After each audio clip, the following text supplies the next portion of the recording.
Hey y'all, welcome again to another segment of the Primary Tackle Tips and Tactics. Uh, Continuation of a bunch of stuff that we're going to be doing over the spring, so we just wanted to kind of bring out our buddy Jimmy today. So he's here. We're going to do a video real quick on jerkbait fishing. When, where, what's the setup, those kind of things. So let's just kind of start it with, Jimmy, when do you pick up a jerkbait? What clicks in Jimmy's head and says, now's when I got to do it? Yeah, well, that's a broad spectrum. A few years back I would have told you when the water's below 50 or Right. 55. Now, it's any day of the year. I've come to find out as I've started traveling around the country fishing more.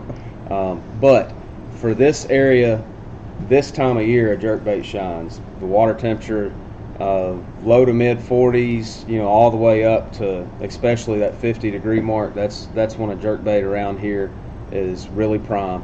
What you want for a jerkbait is you want a little bit of water clarity. That's one thing that you're going to need. I've caught them in pretty stained water, but you need to be able to see that bait 4 or 5 inches at a minimum. Right. The clearer, the better. The farther those fish will track the bait. You can let it sit and get those bites on a long suspend in wintertime. But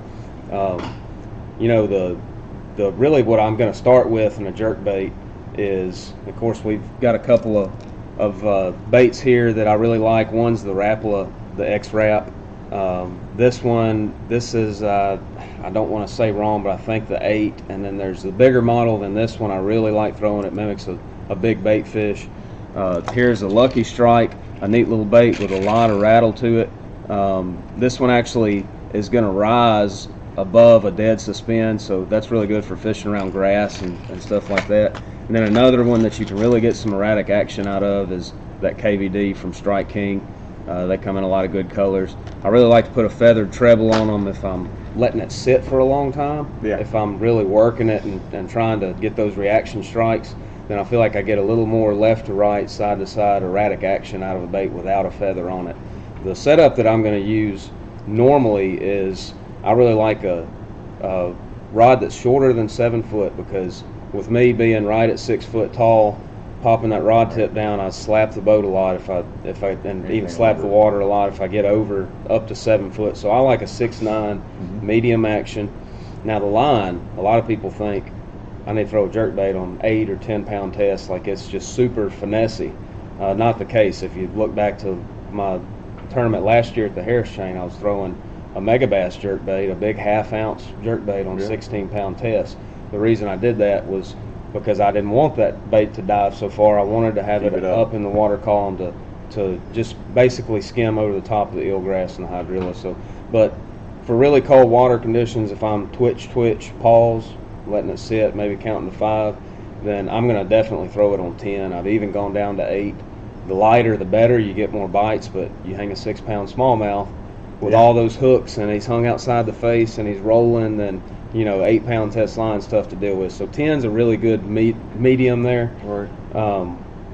A high-speed reel is pretty important, and you don't necessarily have to have a 10-to-1 or something like that, but something at least in the 7s, because you're just going to work yourself to death if you have to turn that handle more than about once or twice to take up your slack. Right. So you want to be able to twitch that bait on complete slack, and that's where I really learn. That's where a jerkbait shines. Yeah. It's not a pull.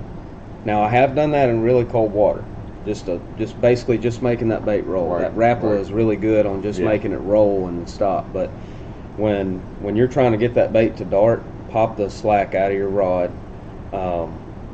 You want to be able to just make a couple of turns of the reel handle, pick that slack up, let it sit. That way you've got control over your bait. Right.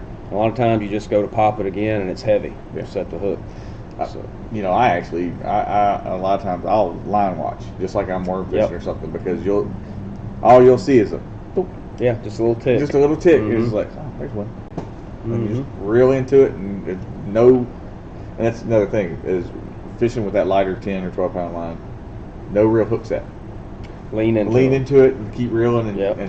I keep a little looser drag typically when I'm fishing a jerkbait for that purpose. That's right. Make sure your hooks are sharp. That's ultra important.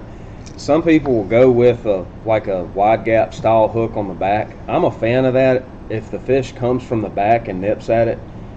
the wide gap hooks are gonna combat those fish better when they jump or things of that nature, but never have a wide gap hook. You want a round bend hook on the front. The reason for that is when those fish slap. If I had a wide gap hook on here, I could run my hand across it and it may not even catch my skin. Okay.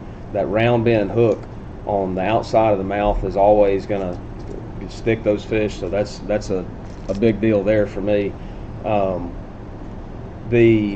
Back to the retrieve, when the fish get active, what I noticed a couple of different times that really made a difference in Florida was fishing that shallower grass. I would work that bait with my rod tip down, and I'd move it 8 or 10 pops, and I wasn't letting it really sit. I was just pop, pop, pop, Right. pop, pop.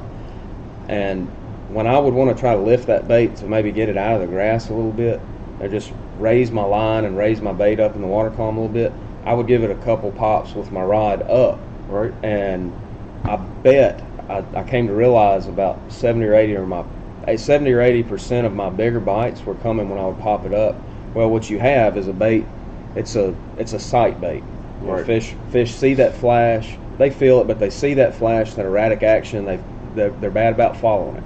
So if you knew how many 6-pounders followed your jerkbait, you'd probably cry. Yeah. When you give that bait a steady back and forth, and then all of a sudden it darts towards the surface, reaction. Right. They can't stand it. That So makes sense. that's a big tip there.